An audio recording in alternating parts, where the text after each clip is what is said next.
What's up, comic book fiends, comic book nation? It's the Fly Y85 comic addict going live. Back with another haul, baby.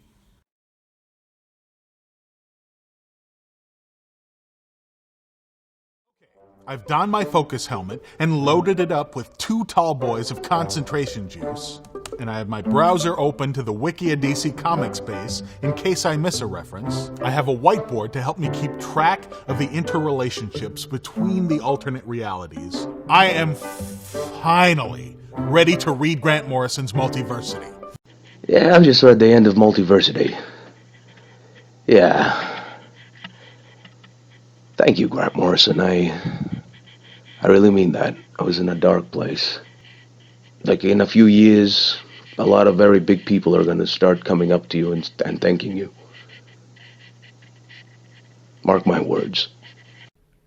I knew this was the comic I wanted to get, regardless of whether I collected comics or if I would ever continue to collect comics, or if this would be the only comic I got. This was going to be the comic I want forever.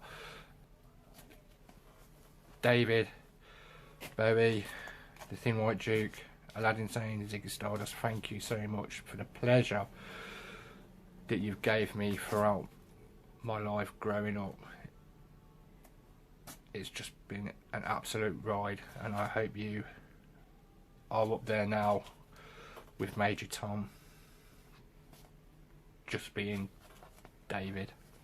And thank you, and enjoy the rest of the video. This hilarious sort of heavy metal psychedelic type book, really funny, really out there, balls to the walls, ridiculous. Probably better if you're like a weed smoker to smoke weed or something when you read these books.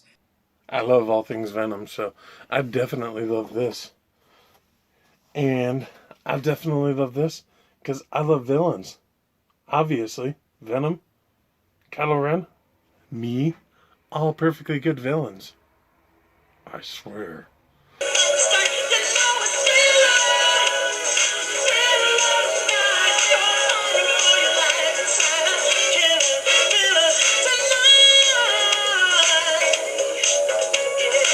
This is the first appearance, okay, this is going to be a hot book. This is the first appearance of Hell Cow. Yeah, that's right, a vampire cow. The most incredible vampire of all. This is actually Frank Miller's first Batman cover art. And this was probably 4 years before the Dark Knight Returns came out. You know, I think Miller was doing maybe some sporadic work for DC. I remember he did a Adventures of Superboy cover and a few other things. Like in DC Special Series, he did a Batman story.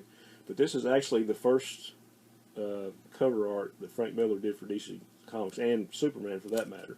On to number 1, which I hated with a passion. So my number 1 worst read of 2015 was, again, closer to the beginning of the year than now, and it was The Irredeemable Ant-Man.